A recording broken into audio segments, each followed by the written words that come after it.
नमस्कार, कोकण रुची रेसिपीज या मराठी कुकिंग चॅनलवर तुमचं स्वागत आहे।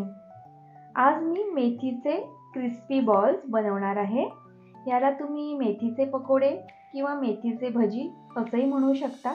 मुलांना मेथी फारशी आवडत नाही, त्यामुळे असं काहीतरी बनवलं तर ते नक्कीच आवडीने खातात।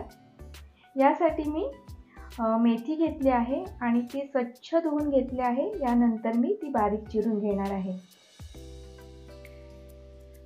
मेथी बारीक चिरून झाली आहे। अशा प्रकारे मेथी बारीक चिरून घ्यायची आहे आणि यामध्ये मी आता एक मोठ्या आकाराचा जाडसर कांदा चिरून घेतला आहे। कांद्यामुळे मेथीचा कडवटपणा व्यवस्थित बॅलन्स होतो। त्यानंतर मी 4 ते 5 हिरव्या मिरच्या घेतल्या आहेत बारीक चिरून। मिरची कमी जास्त तुम्ही घेऊ शकता।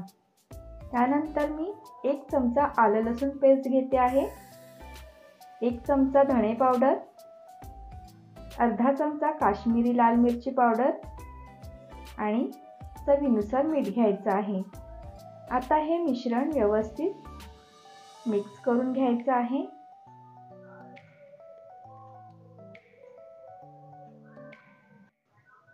अशा प्रकारे हे सर्व मिश्रण मी एकजीव करून घेतलं आहे।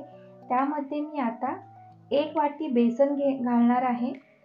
1 वाटी जरी मी बेसन घेतलं असलं तरी मी सर्व बेसन एकदम घालणार नाहीये, थोडं थोडं करून मी यामध्ये ॲड करणार आहे। जेवढं आवश्यक असेल तेवढंच बेसन घालायचं आहे। मिश्रणाला चिकटपणा येईपर्यंतच बेसन घालायचं आहे। अशा पद्धतीने तुम्ही बॉल्स तयार करून बघू शकता। मिश्रण होल्ड होत असेल तर बेसन जास्त घ्यायचं नाही। हे माझं अर्धी वाटी बेसन उरलं आहे, मी फक्त अर्धी वाटीच बेसन वापरलं आहे। त्यानंतर आता हे बॉल्स तयार करून मी तेलामध्ये तळून घेणार आहे। कढईमध्ये तेल गरम करत ठेवलं होतं आणि यामध्ये मी आता हे बॉल्स घालून ते तळून घेणार आहे कुरकुरीत होईपर्यंत। फ्लेम कमी करायची आहे आणि कमी फ्लेमवरच हे कुरकुरीत तळून घ्यायचे आहेत।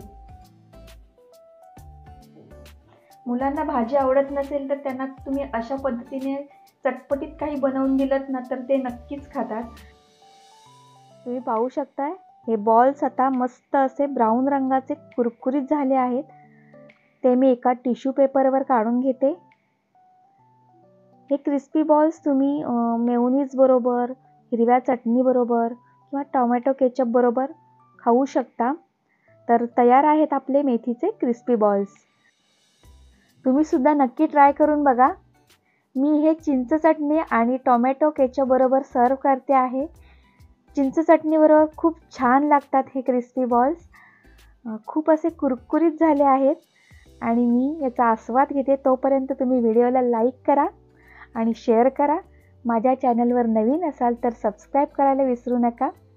पुन्हा भेटूया अशाच नवीन रेसिपीमध्ये। तोपर्यंत नमस्कार।